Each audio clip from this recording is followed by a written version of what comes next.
Assalamualaikum warahmatullahi wabarakatuh. Alhamdulillahi rabbil alamin. Wa bihi nasta'inu ala umuri dunya waddin. Asyhadu an la ilaha illallah wa asyhadu anna Muhammadan abduhu wa rasuluhu la nabiyya ba'dah. Amma ba'du fa ya ibadallah wa ya amatallah, usikum wa iyaya awalan bitaqwallah, laqad fazal muttaqun, wa ahutsukum ala ta'atihi wa ta'ati rasulihi la'allakum turhamun. Ma'asyiral muslimin wal muslimat rahimani wa rahimakumullahu jami'an. Alhamdulillah, kembali kita memuji dan bersyukur kehadirat Allah Subhanahu wa Ta'ala atas limpahan karunia dan nikmatnya kepada kita semua, sehingga pada subuh hari ini kembali kita dapat melaksanakan sholat subuh secara berjamaah. Yang mudah-mudahan apa yang kita lakukan ini menjadi sesuatu buat kita yang dipandang oleh Allah Subhanahu wa Ta'ala sebagai ibadah ketaatan yang dapat membahagiakan kita baik di dunia, terlebih-lebih lagi di hari akhirat kelak. Salawat dan salam tak lupa senantiasa kita ucapkan kepada Rasulullah sallallahu alaihi wasallam, Rasul yang diutus oleh Allah Subhanahu wa Ta'ala, yang telah menyampaikan semua yang dapat membahagiakan kita dunia dan akhirat untuk bisa kita lakukan, dan juga telah menyampaikan kepada kita segala yang dapat menjerumuskan kita ke lembah kehinaan dunia dan akhirat untuk kita tinggalkan. Tinggal kita memohon kepada Allah Subhanahu wa Ta'ala agar kita diberi petunjuk untuk senantiasa mengikuti apa yang membawa kita kepada kebahagiaan itu, dan menghalangi kita untuk senantiasa menjauhi apa yang dilarang oleh Allah Subhanahu wa Ta'ala yang menjerumuskan kepada kehinaan dunia dan akhirat tersebut.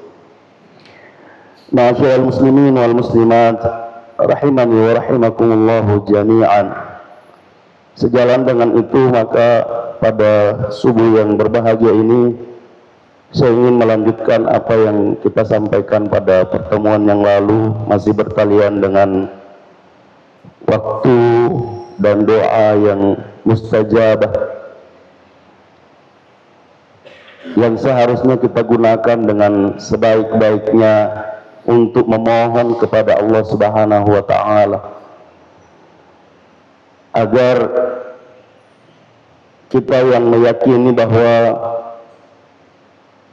Allah Subhanahu wa Ta'ala yang memberikan kepada kita nikmat yang sangat banyak, yang disebutkan di dalam Al-Quran tidak kurang dari 2 kali, bahwasanya Allah Subhanahu wa Ta'ala mengingatkan kepada kita semua, wa in ta'uddu ni'matallahi la tuhsuha. Jika kalian menghitung nikmat-nikmat Allah Subhanahu wa Ta'ala yang diberikan kepadamu, la tuhsuha, niscaya kalian tidak akan mampu menghinggakannya. Kita tidak akan mampu menghitung nikmat pemberian Allah Subhanahu wa Ta'ala yang kita rasakan, sementara Allah Subhanahu wa Ta'ala menciptakan kita untuk beribadah. Sementara kalau kita mau menghitung sejauh mana ibadah kita kepada Allah Subhanahu wa Ta'ala, itu tidak seimbang. Sehingga kalau bukan karena rahmat Allah Subhanahu wa Ta'ala, maka betul apa yang disebutkan oleh Nabi Sallallahu Alaihi Wasallam, mustahil kita bisa mendapatkan kebahagiaan akhirat. Hatta Rasulullah Sallallahu Alaihi Wasallam mengingatkan dirinya, mengingatkan kita semua bahwa ana atqakum lillah wa akhsyakum lah. Saya adalah hamba yang paling bertakwa kepada Allah. Saya adalah hamba yang paling takut kepada Allah Subhanahu wa taala. Dan Nabi Sallallahu Alaihi Wasallam mempraktekkan, mencontohkan bagaimana hamba yang bertakwa, hamba yang takut kepada Allah Subhanahu wa taala itu menggunakan waktunya, menggunakan semua nikmat, fasilitas yang diberikan oleh Allah Subhanahu wa taala kepadanya untuk agama, untuk ketaatan kepada Allah Subhanahu wa taala. Bahkan terkadang lebih mendahulukan orang lain daripada dirinya demi agama. Sehingga jamaah sekalian yang semoga kita semua dirahmati oleh Allah Subhanahu wa taala, kita terkadang untuk diri kita saja berakhir, untuk kebahagiaan, kesenangan diri kita saja sangat sulit. Contoh, salat subuh.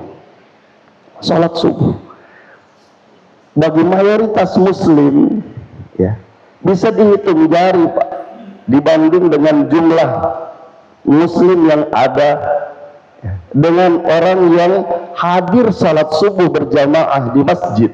Oh, jauh sekali. Jangankan yang begini, sesuai dengan sensus ya. Dan ini benar bahwa masih banyak di antara orang yang mengaku Islam itu tidak salat.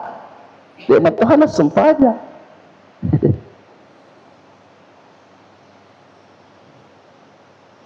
Banyak yang tidak salat, banyak yang kadang salat, ya kadang salat itu. Yang sangat sedikit yang rutin salat itu.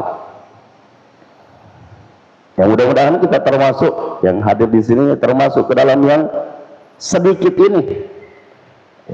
Dan memang Allah Subhanahu wa taala selalu menampilkan dalam Al-Qur'an itu bahwa yang menang itu yang sedikit. Banyak sekali ayat dalil yang menjelaskan bahwa yang menjadi pemenang, yang mendapatkan sesuatu yang luar biasa dari Allah Subhanahu wa taala itu tidak banyak. Termasuk kesyukuran. Termasuk kesyukuran, hamba yang bersyukur itu sangat sedikit kata Allah Subhanahu wa taala. Wa qalilun min ibadiyasy syakur. Sungguh sangat sedikit dari hambaku yang bersyukur. Sekali lagi, mudah-mudahan kita adalah hamba-hamba yang bersyukur, termasuk ke dalam golongan yang diberi nikmat, menggunakan nikmat itu pada jalan yang diridai oleh Allah Subhanahu wa taala. Itulah bentuk kesyukuran. Itulah bentuk kesyukuran yang sesungguhnya. Bukan hanya sekedar mengucapkan alhamdulillah wa syukrulillah, lalu kemudian melakukan hal-hal yang bertentangan dengan apa yang diinginkan oleh Allah Subhanahu wa taala. Ya, seperti contoh ya saudara-saudara kita yang berangkat ke Gaza. Ya, kemarin saya melihat beritanya dan saya mendapat info dari, tidak usah saya sebutkan namanya, yang jelas kita kenal ya, termasuk putra saudara kita Bapak Pak Aras ya, yang sekarang berada di Qatar. Kita memohon ya doa karena Israel membabi buta ini sekarang ya, membombardir Doha, Qatar, yang di sana ada beberapa relawan ya, yang mudah-mudahan mereka dijaga oleh Allah Subhanahu wa taala dan bisa menembus ya, masuk ke Gaza. Allahumma amin. Nah, apa yang ingin saya sampaikan pada subuh hari ini ya, bahwa Allah Subhanahu wa taala lewat lisan Rasulullah sallallahu alaihi wasallam dalam hadis yang diriwayatkan oleh Imam Ahmad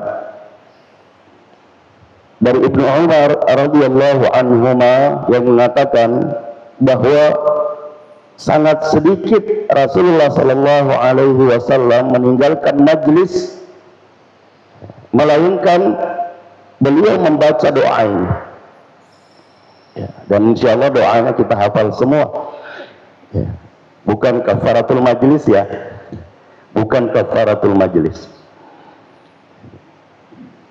Tapi doa yang memberikan permohonan yang banyak kepada Allah Subhanahu wa taala. Ini juga memberikan keyakinan kepada kita bahwa majlis itu adalah tempat ya, tempat mustajab ad-du'a. Majlis ilmu itu adalah tempat kita yang sangat baik untuk meminta kepada Allah Subhanahu wa taala. Khususnya meminta permohonan agar kita diberikan kemudahan di dalam melakukan ibadah dan ketaatan pada Allah Subhanahu wa taala. Ya, seperti yang sudah kita hafalkan juga semua, Allahumma a'inni ala dzikrika wa syukrika wa husni ibadatik.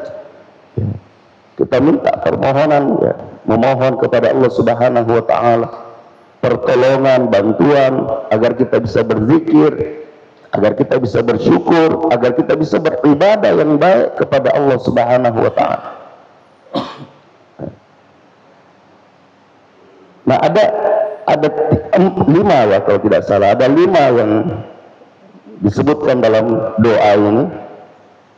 Allahumma qsim lana min khasyatika ma tahulu bainana wa baina ma'asiyatik. Ini yang pertama.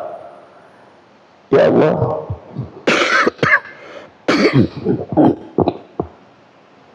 anugerahkan kepada kami rasa takut padamu yang mengantaraikan, yakni yang menghalangi kami bermaksiat kepadamu. Allahumma qsim lana min khasyatika ma tahulu bainana wa baina ma'asiyatik wa min al-yaqini ma tuhawwinu bihi alaina masa'ib ad-dunya, dan keyakinan yang dapat meringankan bagiku musibah-musibah dunia. Wa min ta'atika ma tuballighuna bihi jannatak, dan ketaatan kepadamu yang bisa menyampaikan aku pada surga. Ini 3 ini saja kita upayakan luar biasa. Apalagi kalau kita minta semua yang diminta oleh Nabi Sallallahu Alaihi Wasallam, sebagaimana yang disebutkan oleh Ibnu Umar radhiyallahu anhuma yang mengatakan qallama, ya, sangat sedikit sekali Rasulullah Sallallahu Alaihi Wasallam taraka majlisah, meninggalkan majlisnya sebelum berdoa dengan doa ini. Yang pertama, minta rasa takut pada Allah Subhanahu wa taala untuk membentengi dirinya dari berbuat maksiat kepada Allah Subhanahu wa taala. Dan ini juga bermakna haya, ya, rasa malu kepada Allah Subhanahu wa taala. Makanya ada hadis ya yang mengatakan al-haya'u minal iman. Rasa malu itu adalah ciri orang beriman, bagian dari iman. Kalau rasa malu ini sudah hilang, kata Nabi Sallallahu Alaihi Wasallam, kalau rasa malu itu sudah dicabut oleh Allah Subhanahu Wa Taala dari seseorang, maka dia akan melakukan apa yang dia mau.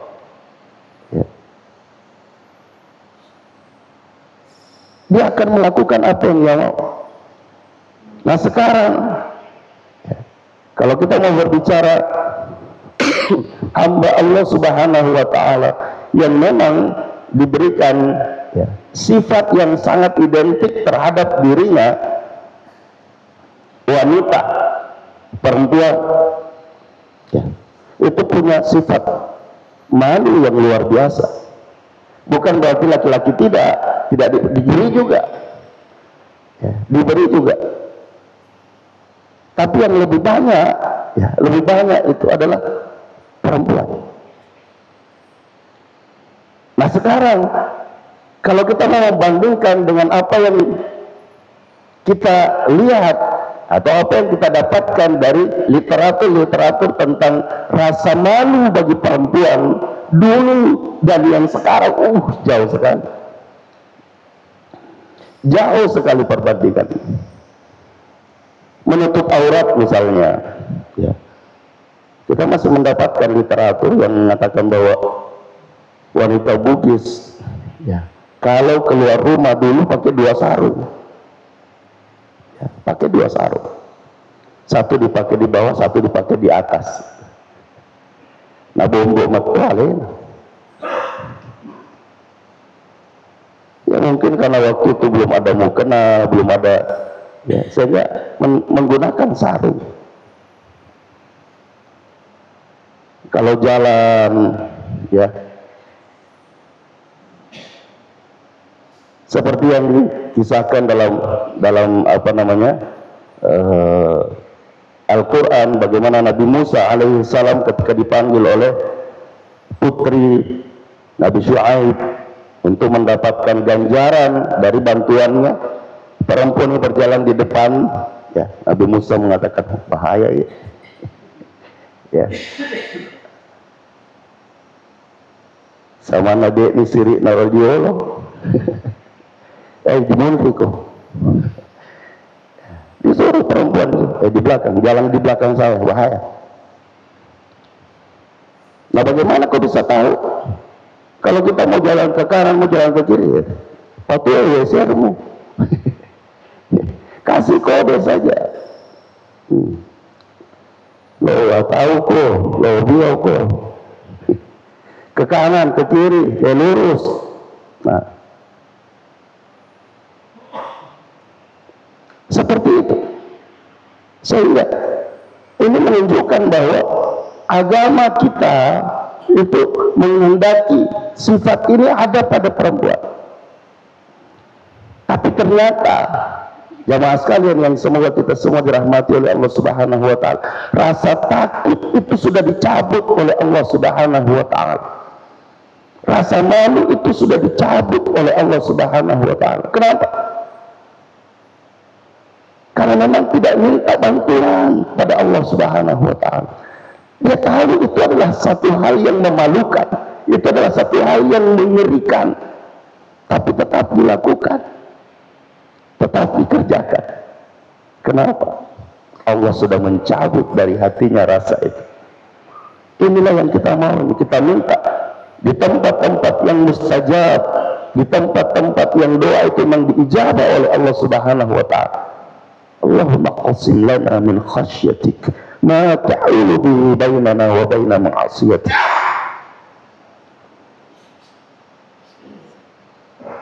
Yang kedua, wa minal yaqini ma tuhawwinu bihi alaina masa'ib ad-dunya, dan berikan keyakinan kepada kami yang bisa meringankan musibah-musibah dunia.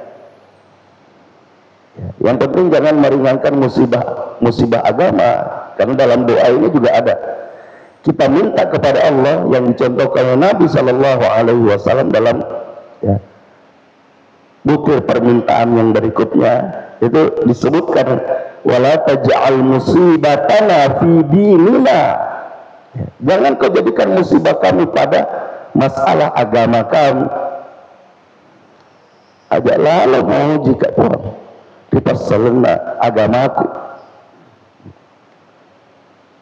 ya, tapi itu nanti di belakang. Ya, saya mau masuk dulu pada minal yaqin ma tuhawwinu bihi alaina masa'ib ad-dunya. Banyak orang karena masalah musibah dunia sudah hilang keyakinannya kepada Allah Subhanahu wa taala. Hilang bahwa orang beriman itu, ya, ya, saya beri apresiasi, ya, tanya Sudik, ya, mengirim kemarin itu Tuh, dari beliau, saya tidak tahu dari siapa, yang jelas masuk ke grup.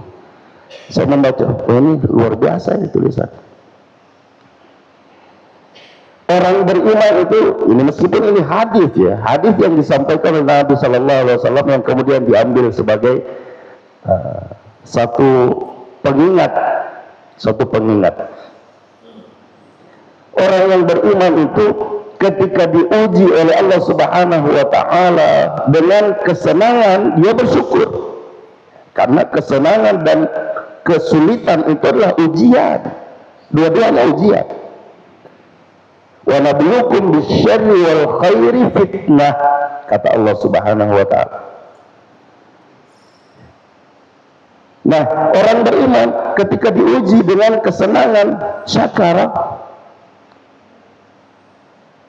Idza asabathu sarra syakara fakana khairan lah. Wa in asabathu dharra sabara fakana khairan lah. Kalau dia diuji dengan kemudaratan, sesuatu yang menyulitkan, termasuk musibah dunia, dia bersabar. Maka itu mendatangkan kebaikan baginya. Dan itu tidak diberikan kepada kecuali orang yang beriman, kata Rasulullah Sallallahu Alaihi Wasallam. Itulah yang sangat menakjubkan bagi orang yang beriman. Yang di awal hadis ini katakan, ajaban li amril mu'min, inna amrahu kullahu lahu khair. Sungguh sangat menakjubkan perkara orang beriman itu. Sesungguhnya semua urusannya mendatangkan kebaikan. Kalau dia diberikan kesenangan, dia bersyukur, baik baginya. Kalau dia diuji, ya, dia bersabar, baik baginya. Kenapa? Karena ada keyakinan itu. Keyakinan bahwa di balik kesyukuran ini ada kebahagiaan. Di balik mudarat ini ada kebahagiaan yang dijanjikan oleh Allah Subhanahu wa taala. Makanya tidak jarang ya, saya mengingatkan diri saya khususnya dan kepada jamaah bahwa perkataan seorang ulama hikmah yang mengatakan inna laddatal ma'asiyah tadhhabu, sesungguhnya kelezatan, kebahagiaan, kesenangan yang kamu rasakan ketika kamu bermaksiat kepada Allah Subhanahu wa taala itu pasti berakhir. Pasti habis. Wa tabqa iqabuha, yang tinggal hanyalah azabnya. Karena semua yang kita lakukan ini akan dimintai pertanggungan jawab di hadapan Allah Subhanahu wa taala. Yang buruk pasti akan dapatkan balasan keburukan. Kodenya ditobareng. Kalau tidak beristighfar, bertaubat kepada Allah, ini pasti akan mendapat balasan. Sebaliknya, inna masyaqqata ta'ati tadhhabu, sesungguhnya kesulitan yang kamu rasakan ketika kamu melakukan ketaatan pada Allah itu juga pasti berakhir. Nah, orang yang yakin bahwa kesulitan apapun yang saya rasakan untuk membuktikan ketaatanku kepada Allah Subhanahu wa taala pasti berakhir dengan nikmat.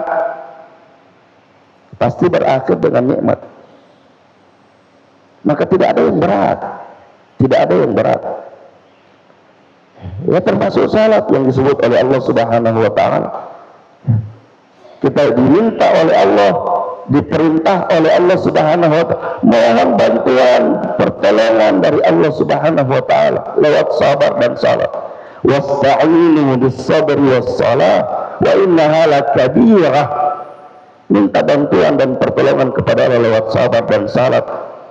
Dan dia itu membebani berat. Illa 'alal khashi'in. Tapi ringan bagi orang yang khusyuk.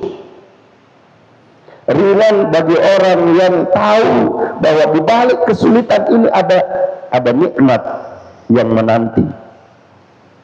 Inna masyaqqata ta'ati tadhhabu. Sesungguhnya kesulitan yang kamu rasakan dalam melakukan ketaatan kepada Allah pasti berakhir. Sama dengan kesenangan yang kamu dapatkan ketika kamu bermaksiat, itu juga pasti berakhir. Berakhir dengan kematian. Nah, sabab dia jaga tahu tuh batu. Dia jaga tahu tuh menunggu. Hingga mana Pak Gangkarna? Semua ada akhirnya. Yang akhir-akhir ini kita melihat orang, ya, ada yang meninggal sakit. Ya, kalau bahasa kita, Siti Najamnya narapi memang wetun. Ya. Ada yang sudah terlalu tua, masuk memang.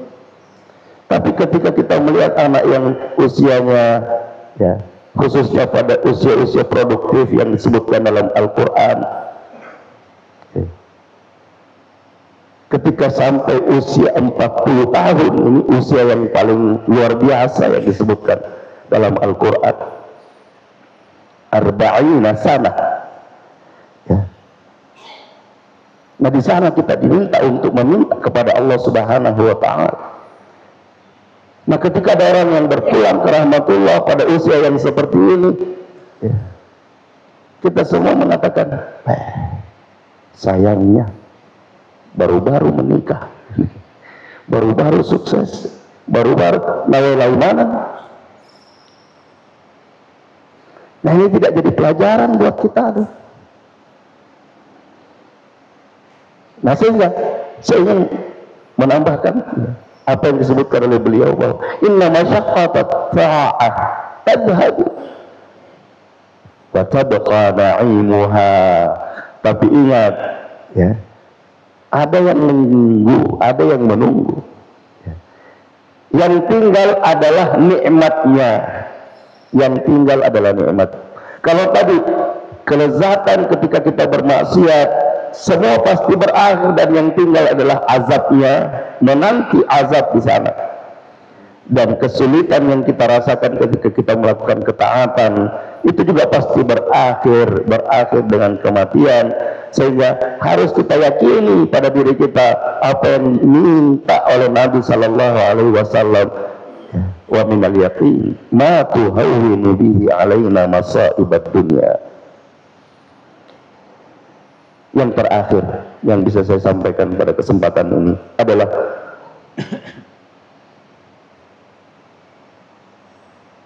dan berikan kepada kami kemampuan untuk melakukan kebaikan, ya, yang menyampaikan kami kepada surgamu. Itu yang disebut oleh Nabi Sallallahu Alaihi Wasallam. Wa min ta'atika ma tuballighuna bihi jannatak. Dan ketaatan yang bisa menyampaikan kami pada surgamu. Jemaah sekalian, yang semoga kita semua dirahmati oleh Allah Subhanahu wa Ta'ala. Butiran-butiran berikutnya insyaallah kita akan lanjutkan pada pertemuan-pertemuan selanjutnya. Demikian yang bisa saya sampaikan, mudah-mudahan ada manfaatnya buat kita semua, terkhusus buat diri pribadi saya. Mari kita menundukkan mata hati dan kepala kita untuk beristighfar dan berdoa kepada Allah Subhanahu wa Ta'ala. Semoga istighfar dan doa kita pada subuh hari ini diterima dan diijabah oleh Allah Subhanahu wa Ta'ala. Alhamdulillahirabbil alamin. Wassalatu wassalamu ala asyrafil anbiya'i wal mursalin nabiyyina Muhammadin wa ala alihi wa sahbihi ajma'in. Allahumma ighfir lil muslimina wal muslimat wal mu'minina wal mu'minat al-ahya'i minhum wal amwat innaka sami'un qaribun mujibud da'awat wa qadiyal hajat. Rabbana la tuzigh qulubana ba'da idh hadaytana wa hab lana min ladunka rahmah innaka antal wahhab. Rabbana zalamna anfusana wa in lam taghfir lana wa tarhamna lanakunanna minal khasirin. Allahumma inna zalamna anfusana zulman katsira. Ya Allah, sesungguhnya kami banyak menzalimi diri kami dengan kezaliman yang banyak, kezaliman yang besar. Wala yaghfiru dzunuba illa anta, dan tidak ada yang mengampuni dosa kecuali Engkau. Faghfir lana maghfiratan min indik. Ya Allah, ampuni kami dengan ampunan dari sisi-Mu. Warhamna dan rahmati kami. Innaka antal ghafurur rahim, karena sungguhnya Engkau Maha Pengampun lagi Maha Penyayang. Rabbana la tuzigh qulubana ba'da idh hadaitana wa hab lana min ladunka rahmah innaka antal wahhab. Rabbana afrigh alaina sabra wa thabbit aqdamana wansurna 'alal qaumil kafirin. Rabbana atina fid dunya hasanah wa fil akhirati hasanah wa qina 'adzaban nar. Rabbana taqabbal minna innaka antas samiul alim wa tub 'alaina innaka antat tawwabur rahim. Wa sallallahu wasallam ala nabiyyina Muhammad wa ala alihi wa sahbihi ajma'in. Subhana rabbika rabbil izzati amma yasifun wa salamun alal mursalin walhamdulillahi rabbil alamin. Hadanallahu iyyakum ajma'in wal 'afwu minkum. Wassalamu alaikum warahmatullahi wabarakatuh.